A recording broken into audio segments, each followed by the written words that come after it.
Hello, this is Spartan Commander, and this is the 217th Rome Total War Brotherhood game that I've put onto YouTube.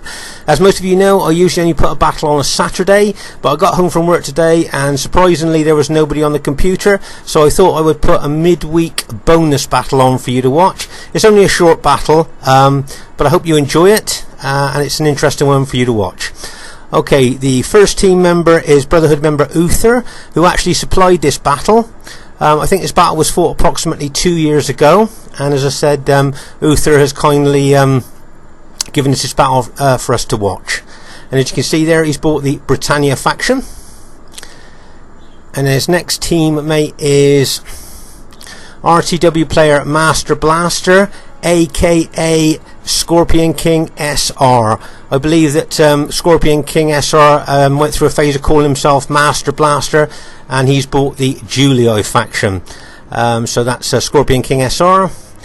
And then the final teammate is RTW player, as he was there, JGP. Of course, JGP is now in the Brotherhood clan with us, and this is obviously a battle fought a couple of years ago, just before we joined the clan. So there's the first team there. Looks pretty good to me. Should be a great battle for you to watch. At this stage of the battle, I thought we'd have a look at Uther's Britannia Army. Now, usually a 31k Britannia Army consists of about 14 head hurlers and 6 well-up chariots. But in this particular army, Uther likes to kind of have a more balanced Britannia Army. And it's always nice to see a balanced army rather than have it all, as I said, 14 head hurlers and 6 chariots. Which is usually what a lot of players bring when they bring Britannia. Let's have a closer look at his army. You see here he's got several units of woad warriors. Now, these guys are pretty tough in their own right. They got reasonable specifications and are known to be quite fierce warriors, and are quite good in a fight there.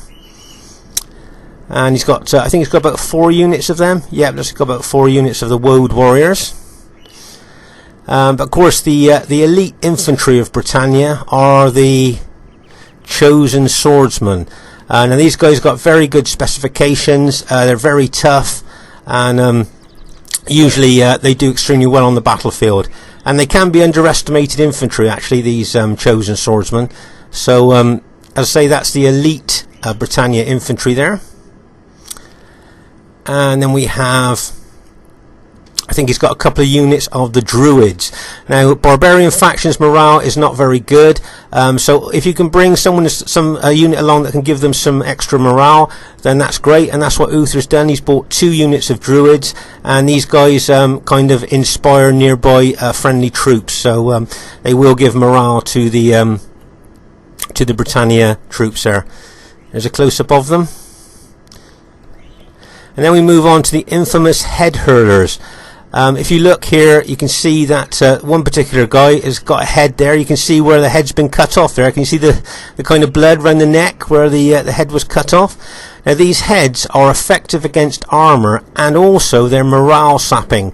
They frighten nearby troops when they get hit by these heads. So they've got kind of a dual purpose, if you like. And if you notice that these guys carry heads on their belts, as well as carrying them in their hands as well. In reality, these head hurlers used to dip heads in mace, and so when the heads even touched the skin of an enemy soldier, it would cause terrible burns. So that's what they used to do. But as I say, these heads are effective against armour, and they do lower the morale of troops.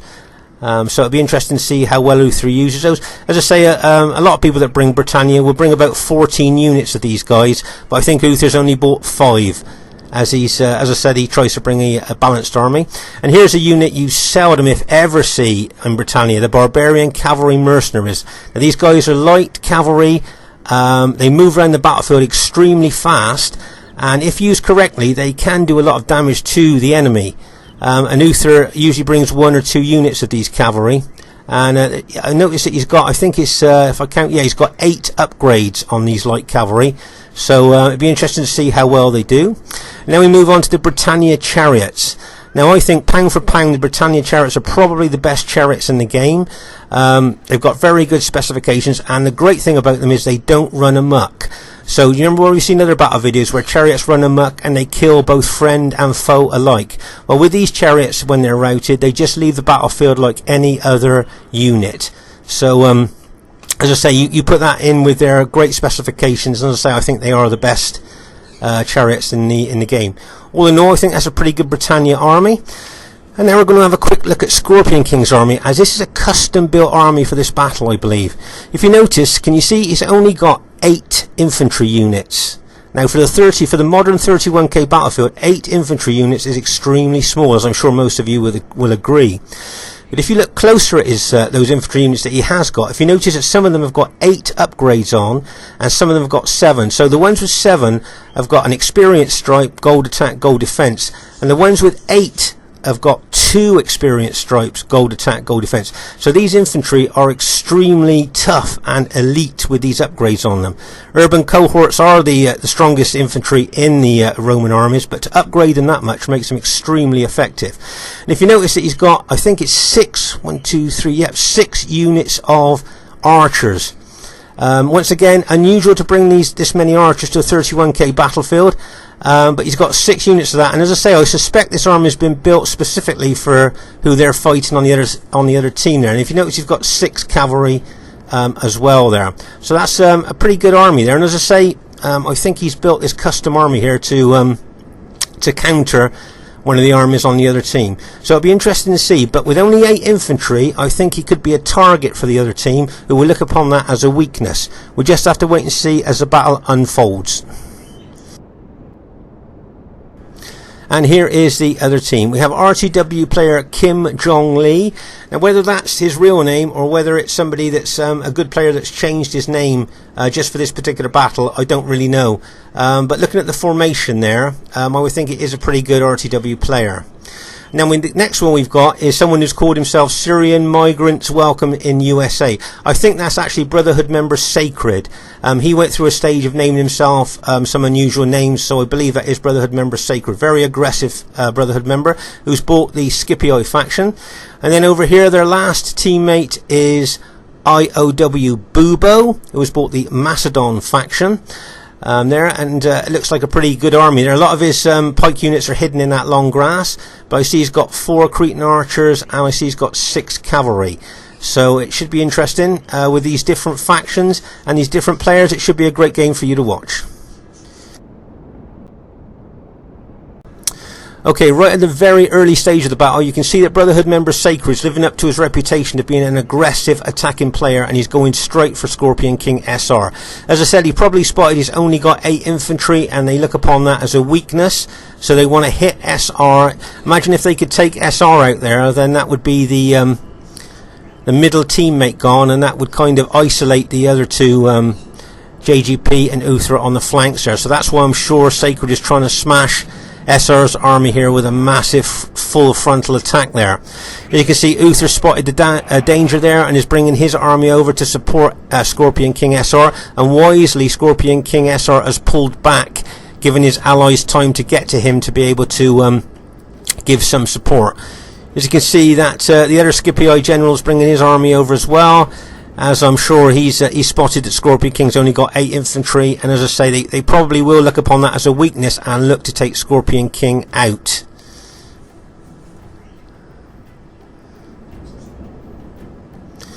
As you can see, Uther's bringing his chariots and infantry over towards Scorpion King there. Right, can you see that Sacred has brought his cavalry out to this left flank in wedge formation, ready to charge into the flank of SR's infantry there. And bang, as that cavalry hits. That's a massive flank attack there by Sacred. Just going to pause the game for a second. I'm sure RTW veterans watching this would agree, if those infantry there were probably just gold, they probably would have routed there with the impact of that cavalry. But because he's got all those upgrades on with those experience stripes as well, those units are holding very well in the face of that cavalry hit. So new players watching this, can you see if you sometimes put stripes on your infantry, it can make a big difference in holding. As I said, I think if they were just gold, those guys would have probably routed there. If you notice that SR is counter-attacking with his cavalry, and as you can see, Uther, it looks like he's moving his chariots in as well. But the other Scipio general's moving his infantry and cavalry over at the same time. And if you notice that Bubo has got his Macedon companion cavalry over there as well, ready to charge in. So there's an overall picture of the battle, and literally the battle has just started, so it just goes to show how aggressive the Scipio generals are. And you can see here the Britannia chariots are charging in, and bang! Remember those chariots, they've got a fear factor as well as good attacking specifications. So that is some kind of melee going on there. Let's just pause the game for a second, just like to show you. Can you see the heavy Roman infantry there are frightened by chariots? Well, because they're frightened of the chariots there, it lowers their morale. And of course it makes them more susceptible to routing if their morale is lowered. So that's one thing those chariots have got. Not only great attacking specifications, but they lower the morale of enemy troops as well. Plus you've got Uther bringing his infantry over as well to help out SR. And you can see that the Macedon cavalry is just charging into SR's infantry at the same time as well there. So that's a massive hit there on SR's army by Sacred and the other Scipio general there. If you notice that their other ally JGP with his SPQR army is moving over to that flank to try and assist his allies as much as he can. And he looks like he may well get there before Bubo gets there with his infantry. And that could make the difference at this stage of the battle, maybe. You see Bubo's running his troops over as fast as he can, but JGP looks like he'll be there first.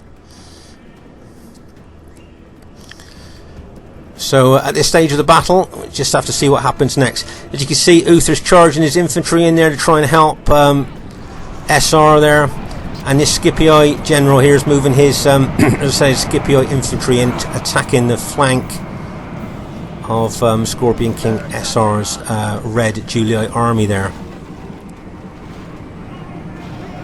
You got the head hurlers here, just waiting to start throwing those heads into the enemy troops. The enemy warlord is dead. Looks like the Macedon general's just been killed there. As you can see, Uther's troops are really trying to help SR's infantry there against the might of those Roman urban cohorts. As you can see, this Scipio general here is just charging in his cavalry into the flank of Scorpion King SR's Julii infantry there, and into the Brits as well. Right, here's the head hurlers throwing dozens and dozens of heads into the Roman ranks, causing great casualties. Let's just have a close-up look of those heads. There you are. You can see them all flying through the air there. And as I say, these heads in this game are effective against armour, and they lower the morale of the enemy troops that they actually hit. Obviously, if the morale is lowered of those troops, it can cause them to become more susceptible to routing. But you can see the volume of heads that's being thrown into that Roman army by these Britannia head hurlers. As I say, it's nice to see a balanced Britannia army, and well done to Uther for bringing it. It takes a lot of skill and confidence to bring a Britannia balanced army to a 31k battlefield. As you can see, the Britannia general has just been killed there. Well, as we said before, barbarian factions' morale is very low, and now their general's killed. That's going to make their morale even lower. But you can see they're still throwing dozens and dozens of heads into those Roman ranks, killing loads of those urban cohorts as well as cavalry there, and lowering the morale of those troops as well. Right, if you notice that let's pause the game for a second. If you notice that JGP has brought over some SPQR cavalry over to this flank, probably with a view of charging into the back of engaged Scipio troops. There's a lot of Scipio infantry still here on this flank. And you can see that JGP has sent over some of his SPQR infantry to attack those Scipio forces as well, because at the moment I think it's the Britannia troops that are holding at the moment, and even Uther's even thrown in his light cavalry units here, trying to hold these urban cohorts back. There's a couple of Scorpion King SR's units still fighting in there as well. So I think the Britannia troops, bearing in mind that they are a barbarian faction, are doing extremely well there to hold a lot of those urban cohorts back. As I say, JGP sending infantry over now to to assist his teammates. Also, you can see JGP has turned infantry units to fight these Macedon pikemen as they're coming over towards him. He would have killed a lot of those pikemen with pilot hits before he's engaged them. And also, if you notice that Scorpion King SR's archers here will be firing loads of arrows into the back of those Macedon pikemen, lowering their morale and causing big casualties. Meanwhile, over on this left flank here, you can see that JGP's cavalry is ready to attack. It wouldn't surprise me if he charged into the back of those engaged Scipii infantry.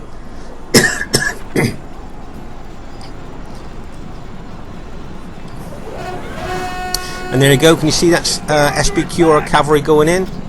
I wonder if Sacred has spotted. Yep, Sacred spotted it. You see, and turned his engaged infantry outwards to fight, to attack the charging cavalry that was coming into his rear there. But as you can see, a lot of Scipii units are starting to rout now. There you are. Did you see one of the Scipii generals just been killed by head hurlers there?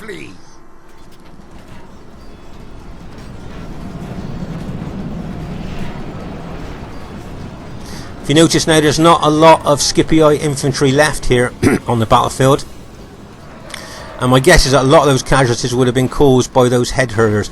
Okay, the Macedon pikemen have just been routed here by JGP's army, so that's basically most of the Macedon army now has been routed, and there's just a few of the Scipii units left on the battlefield now. So what started as a really promising attacking move by the enemy Scipii team there, looking like they were going to try and take out SR's army in the centre.